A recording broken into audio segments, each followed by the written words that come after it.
আপনি কি অনেক তীব্র জ্বরে ভুগছেন?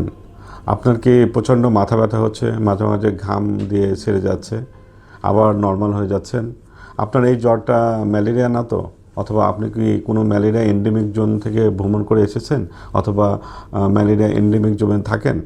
আমি আসলে আজকে কথা বলতে আসছি বিশ্ব ম্যালেরিয়া দিবস 2026 নিয়ে। আমাদের বিশ্ব ম্যালেরিয়া দিবস 2026-এর প্রতিপাদ্য হচ্ছে driving to end malaria, now we can, now we must. অর্থাৎ আমরা এই পৃথিবীটাকে ম্যালেরিয়া মুক্ত করতে চাই। আপনাদের যদি এরকম জ্বরের লক্ষণ থাকে, তীব্র জ্বর, মাথা ব্যথা এবং মাঝে মাঝে সোয়েটিং হয়ে ঘেমে যাওয়া এবং হঠাৎ করে একটু ভালো হয়ে যাওয়া, এরকম করে ভুগতে থাকেন এবং আপনি যদি কোনো ম্যালেরিয়া এন্ডেমিক জোন থেকে এসে থাকেন, তাহলে অবশ্যই আপনার ম্যালেরিয়া আছে কিনা এটা পরীক্ষা করা জরুরি। আমরা জানি যে ম্যালেরিয়া প্রতিরোধযোগ্য এবং নিরাময়যোগ্য, কিন্তু তারপরেও প্রতি বছর অনেক অনেক রোগী ম্যালেরিয়াতে আক্রান্ত হয়ে মারা যায়। আমরা চাই না যে এই ম্যালেরিয়াতে কেউ আক্রান্ত হয়ে মারা যাক, এবং আমরা এই পৃথিবীটাকে ম্যালেরিয়া মুক্ত করতে চাই।